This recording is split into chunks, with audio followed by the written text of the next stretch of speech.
Pemirsa, masa di Kabupaten Empat Lawang, Sumatera Selatan mengamuk dengan merusak dan merobohkan rumah pelaku begal. Warga marah karena korban tewas ditusuk pelaku.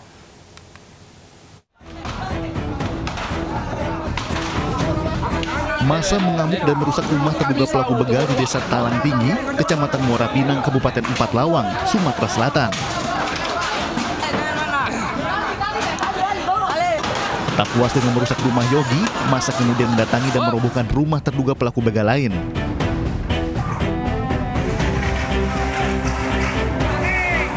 Beruntung, tidak ada korban karena keluarga terduga pembegalan lebih dahulu menyelamatkan diri. Kemarahan warga ini dipicu tewasnya Suprayuki akibat jadi korban begal. Korban tewas setelah melawan dan ditikam 2 orang pelaku dengan senjata tajam. Selanjutnya mereka terjatuh, terus pelaku karena emosi mengeluarkan senjata tajam, ditusuklah, kenalah ke dada kiri. Selanjutnya pelaku lagi dikejar oleh korban, masuk ke halaman sekolah. Saat ini, polisi masih mengejar kedua pelaku begal yang identitasnya sudah diketahui. Dari Empat Lawang, Sumatera Selatan, Amri Wijaya, iNews melaporkan. Setelah buron selama sepekan, 7 pembegal sadis yang menewaskan seorang pelajar di Bekasi, Jawa Barat akhirnya tertangkap. Ibu korban yang emosi sempat memukul pelaku saat sedang digiring ke dalam mobil polisi.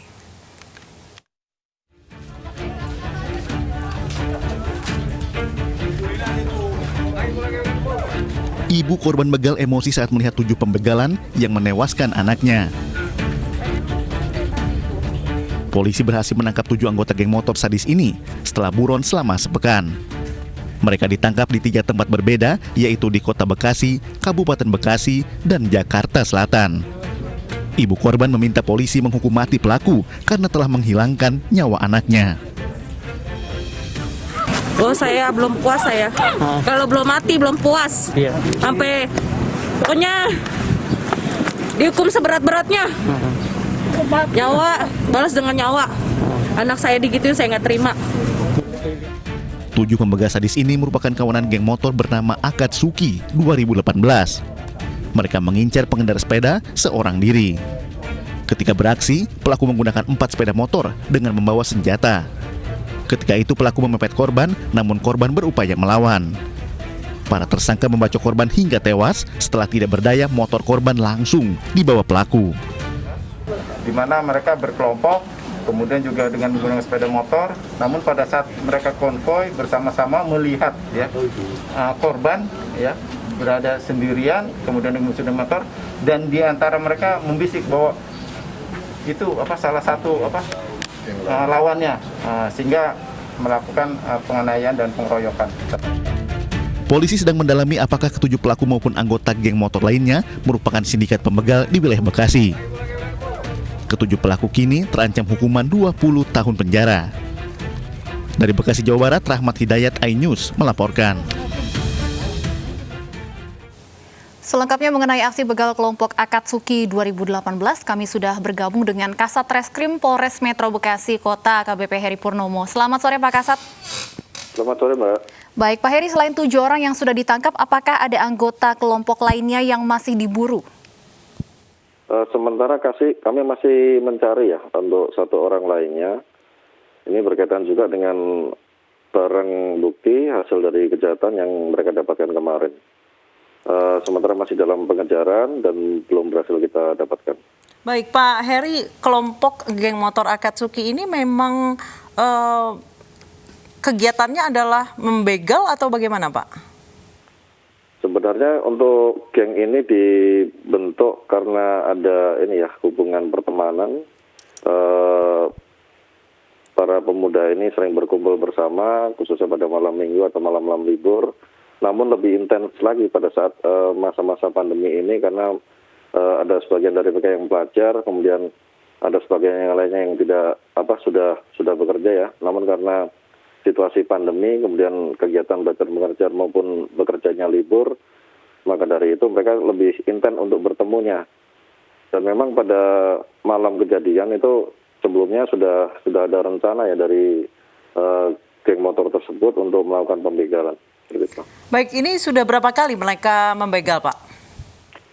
Kalau menurut pengakuan mereka hanya 1 kali, kami masih mendalami ya untuk keterkaitan dengan beberapa TKP lainnya yang ada di wilayah Bekasi Kota. Karena memang sebelumnya juga kami memperoleh suatu gambaran bahwa modus operandi yang mereka lakukan ini memiliki kesamaan atau kemiripan dengan TKP lainnya di wilayah Bekasi Kota. Baik, jika memang mereka mengaku baru satu kali membegal, kemudian celurit yang mereka bawa itu sebelumnya untuk apa, Pak? Jadi selama ini kegiatan yang mereka sering lakukan, selain mereka berkumpul, kemudian minum-minuman keras, biasanya mereka akan melanjutkan dengan kegiatan tawuran. Nah ini kegiatan ini biasanya mereka akan mobile di wilayah Bekasi Kota maupun wilayah Jakarta, kemudian apabila mereka menemukan sekelompok pemuda yang bisa menjadi lawan yang bersangkutan, mereka akan melakukan tawuran, dan apabila mereka tidak mendapatkan lawan, biasanya pada saat mereka akan kembali dari tawuran itu, mereka mencari sasaran yang bisa dibegal harta bendanya seperti handphone maupun kendaraan bermotornya. Pak, artinya selain 7 orang yang sudah ditangkap dan 1 yang masih diburu ini, apakah masih ada anggota kelompok lainnya dari kelompok Akatsuki ini? Untuk anggota dari kelompok geng motor ini memang ada beberapa ya. Kemarin memang kita sempat amankan semua untuk anggota geng motornya. Namun karena mereka tidak terlibat dalam peristiwa pidana ini, maka kami melepaskan kembali untuk beberapa anggota geng lainnya. Baik, Pak Heri tadi Anda mengatakan bahwa memang geng ini sering berkeliling untuk tawuran. Mereka melawan siapa atau memang cari masalah aja agar tawuran gitu, Pak? Jadi begini, di wilayah Bekasi Kota ini biasanya mereka kan mobile atau berputar-putar mencari lawan yang apabila mereka mendapatkan lawan di jalan, mereka bisa langsung melakukan tawuran di jalan itu, atau seandainya mereka sudah perjanjian dulu melalui aplikasi WhatsApp atau melalui Facebook atau melalui Instagram, biasanya mereka juga langsung meluncur ke tempat yang mereka janjikan bersama. Apakah para anggota geng motor ini memiliki pekerjaan sehari-hari, Pak Heri? Ada 1 orang dari anggota geng motor itu yang bekerja sebagai buruh ya. Namun kondisi COVID ini sedang tidak bekerja. Baik, ada yang di bawah umur, Pak? Untuk yang di bawah umur ada 3 orang, termasuk ada salah satu yang melakukan pembacokan pada malam kejadian. Baik, ketika kejadian pembegalan yang menewaskan seorang pelajar, itu berarti memang sudah mereka rencanakan bahwa berdiam diri di satu tempat untuk mengincar pemotor sendirian, Pak? Betul, jadi pada malam sebelum kejadian mereka sudah sempat berkumpul, kemudian mereka merencanakan termasuk menyiapkan untuk alat atau senjata tajam yang akan digunakan. Kemudian sebelumnya mereka minum minuman keras, setelah itu baru mereka berputar untuk mencari mangsa. Baik, untuk 3 tersangka yang masih di bawah umur ini, apakah ada perbedaan dalam penanganan dan ancaman hukumannya, Pak Heri? Ya, tentunya untuk proses penyidikan yang kami lakukan, karena ini anak-anak ya, tentunya ada perbedaan dengan yang dewasa, ada pendampingan segala macam dari orang tua maupun dari pihak penasihat hukum dalam setiap kegiatan pemeriksaannya. Untuk ancaman hukuman bagi pelaku lainnya, Pak? Untuk ancaman hukuman sendiri, karena ini diterapkan pasal 365 ayat 4, ini ancaman hukumannya pidana mati, kemudian penjara seumur hidup, dan untuk hukuman kurungan maksimal 20 tahun. Baik, terima kasih AKBP Heri Purnomo, Kasat Reskrim Polres Bekasi Kota telah bergabung bersama kami. Pemirsa, pembegalan terhadap pelajar sekolah menengah kejuruan Andika Putra Prananda di Bekasi, Jawa Barat terekam kamera pengawas. Korban tewas di lokasi karena kehabisan darah usai dianiaya 8 orang.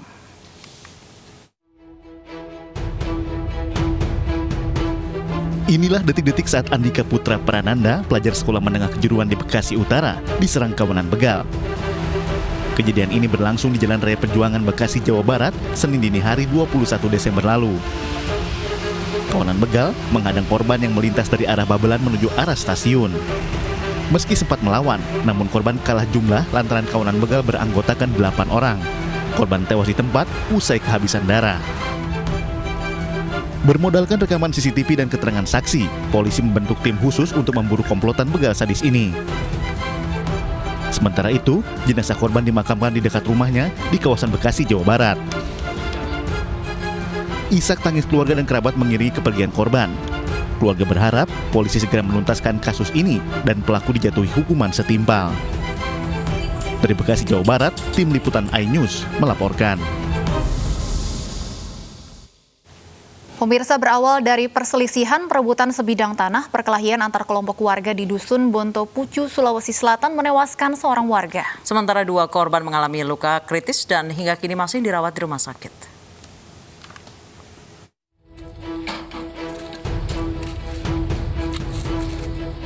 Puang Oncong, pria asal Kabupaten Pindrang, Sulawesi Selatan, tewas setelah dianiaya menggunakan benda tajam. Korban sebelumnya terlibat perselisihan dengan 2 orang pria bernama Amin Juda terkait kepemilikan sebilang tanah. Perdebatan tersebut pun menjadi alot hingga kedua belah pihak saling serang menggunakan senjata tajam jenis parang dan membuat nyawa Puang Oncong yang menjadi pihak penggugat tanah melayang dengan sejumlah bekas luka di sekujur tubuhnya. Sementara pihak tergugat juga mengalami sejumlah luka di sekujur tubuh dan kini telah dievakuasi ke RSUD Andi Makassau Parepare guna menjalani perawatan medis. Telah terjadi penganiayaan yang mengakibatkan korban meninggal dunia. Di sini kami telah menerima laporan polisi. Ada 2 laporan polisi yang kami terima terhadap kejadian tersebut. Jadi untuk sementara korban inisial AC meninggal dunia dan satu lagi korban sedang dirawat kritis di Rumah Sakit Fatima Parepare. Adapun kejadian ini memang bermula dari permasalahan tanah. Namun kami dari pihak Satreskrim Polres Pindrang masih melakukan pemeriksaan terhadap saksi-saksi dan juga video yang tersebar, di mana memang di dalam video tersebut kami saat ini masih melakukan analisa terkait tentang pihak-pihak yang melakukan penganiayaan. Saat ini polisi masih melakukan pendalaman untuk mencari tahu siapa saja terlibat dalam sengketa tanah tersebut. Diduga akibat cemburu buta, seorang pria penjaga sekolah di Wonogiri, Jawa Tengah menghabisi wanita selingkuhannya. Usai menghabisi korban, pelaku kemudian mengakhiri hidupnya di dekat rumah korban.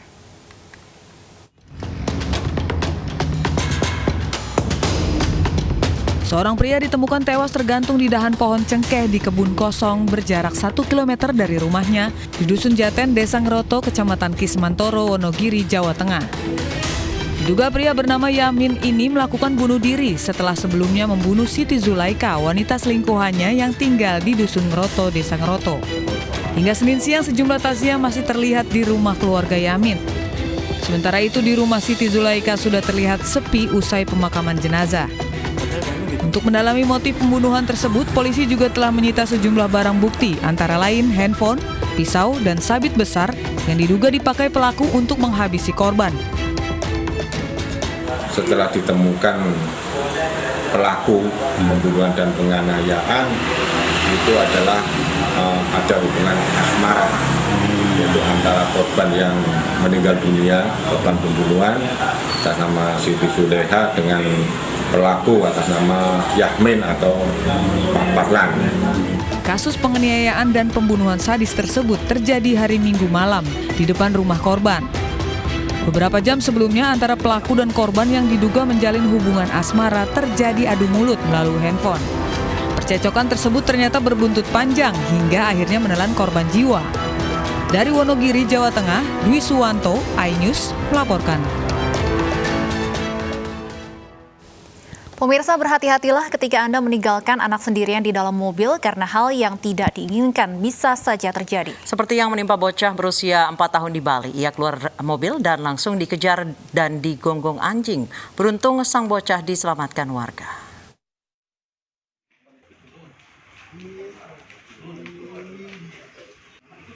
Bocah berusia 4 tahun ini beruntung bisa selamat dari kejaran dan gonggongan anjing.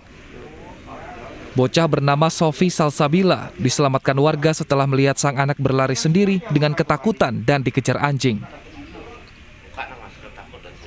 Warga pun menyelamatkan sang anak, namun karena warga di kawasan Pasar Baler, Balai Agung Jembrana, Bali tidak mengenal anak tersebut, warga pun membawanya ke Polsek Kota Negara. Anjing dia. Oh gitu. Terus sempat minta tolong ya? Iya, minta tolong ke saya, ibu minta tolong anterin gitu. Dia rumahnya deket sawah gitu dia bilang. Yang sudah hantar dia ke rumahnya, tapi nggak tahu dia rumahnya di mana gitu. Makanya dia ngajak keramaian biar pada warga sih tahu anaknya gitu. Setelah informasi tersebar selama lebih dari 3 jam, ayah balita tersebut mendatangi Polsek Kota Negara Bali. Ia menceritakan meninggalkan anaknya di dalam mobil karena sedang tertidur sekitar pukul 5 waktu Indonesia Tengah. Sementara ia ke sawah dan istrinya berjualan di pasar. Ia tak menyangka anaknya terbangun dan bisa keluar mobil dan berjalan-jalan. Ya, anak ke sawah, Pak turun ke sawah, anaknya tinggal di mobil gitu. Dalam mobil tidur. Aduh, kok betul kalau diambil orang nanti gimana, Pak? Orang dekat di sini loh. Ya dekat faktanya. Enggak tahu. Faktanya. Enggak lihat. Apa? Balita tersebut kini sudah kembali bersama keluarganya. Kasus ini diharapkan bisa menjadi pembelajaran bagi seluruh orang tua. Dari Jembrana, Bali, Nyoman Sudika, iNews melaporkan. Alat mendeteksi COVID-19 produksi dalam negeri Genos mulai dipasarkan. iNews sore akan kembali usai jeda.